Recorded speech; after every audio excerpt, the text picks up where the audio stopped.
of American Medical Association 2014, childhood obesity has more than doubled in children and quadrupled in adolescents over the last 30 years. Now, I don't know about you, but I find that statistic extremely alarming.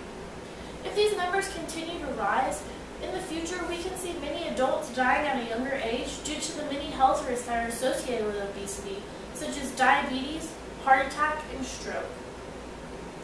Research suggests that the increase of childhood obesity in America is due to the fact that children do not make good choices in food and the fact that children just are not physically active enough. First, I'm going to explain how and why children do not make good nutritional choices, and followed by explaining how children are just not physically active enough. According to research done by the National Center for Health Statistics, approximately 70% of children aged 2 to 19 consume at least one soda a day. That's 365 sodas a year. Now, here's a little math. If a child consumes one 12-ounce can of soda every day for a year, that equals 14,235 grams of sugar. That's a lot of sugar to consume in a single year. And that doesn't even include the grams of sugar that children get from other foods and beverages that they consume on a daily basis.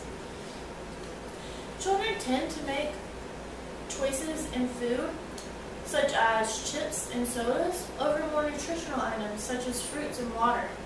Why do children tend to choose these over the nutritional items? Well, I've done some research and I've come up with two educated conclusions. One is that children mimic and rely on their parents for their food every day. We live in a fast-paced society where everyone is just always on the go. Therefore, that leaves parents with no time to cook a nutritional meal every night for their children. This leaves children to fend for themselves or wait for mom to come home with some McDonald's. Now, when children cook at home, it's usually something microwavable and has very little nutritional value. Trust me on this, I was the queen of cooking a Hot Pocket perfectly in the microwave. Now, I'm sure we can all agree on that McDonald's cheeseburgers and perfectly cooked Hot Pockets do not give children the nutritional values they need every day.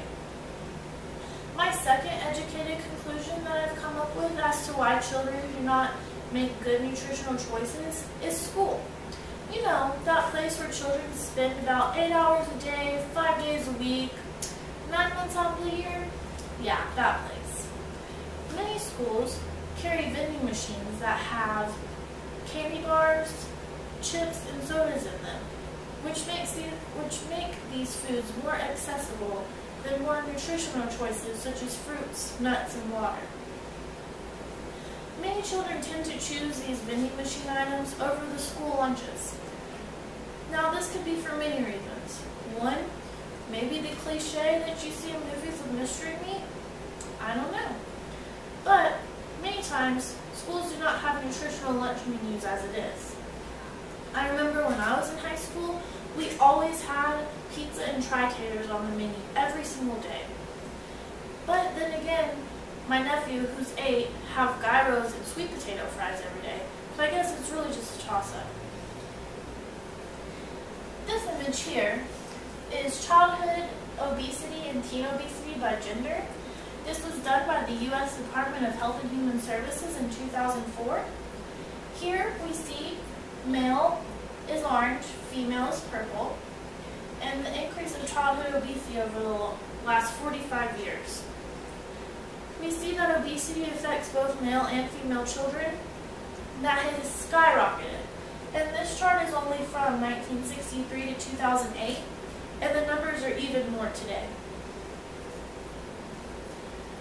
Finally, I'm going to talk about how children are just not physically active enough.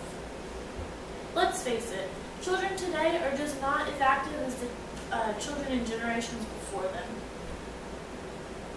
Even when I was a child in school, as little as 15 years ago, things were extremely different. Back then, we didn't hear about kidnappings and violence in neighborhoods as much as we do today. Maybe parents were more trusting back then to let their kids play outside alone. But when I was a child, I loved playing outside and hated when the sun went down because that meant it was time to go home.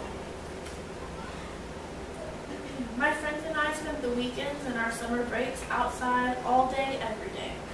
And then, when we would come home from school, we'd rush to finish our homework so we could spend the last few precious hours outside before the sun went down.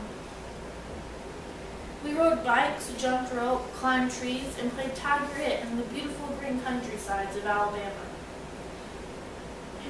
We even had internet back then, but it was that dial-up service that was really slow, and if we were on the computer, Mom couldn't use the phone, so that definitely limited our usage of the internet. According to Spark 2015, a blog dedicated to stopping childhood obesity, children spend 25% of their day either on the computer, watching TV, or playing video games. That was unheard of a decade ago. Now don't get me wrong, the internet is a beautiful thing if it's used correctly and responsibly. Today, many children choose to spend their time indoors rather than exploring the beautiful world outside.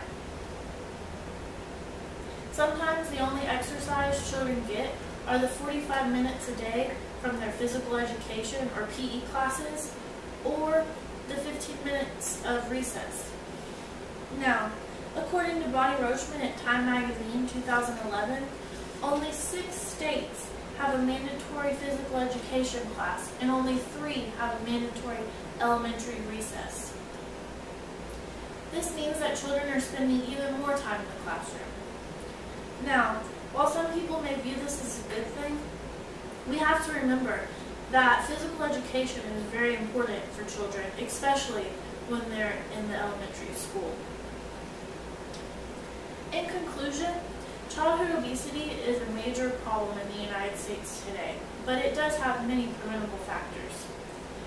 Children can be taught to make better nutritional choices, and they can participate more in physical activity. It is our job as parents and teachers to teach our children to make better life choices. According to Let's Move 2015, a website created by Michelle Obama to help kids become more physically active, if we don't solve the problem of childhood obesity, 1/3 of children born in 2000 or later will have diabetes at some point in their lives.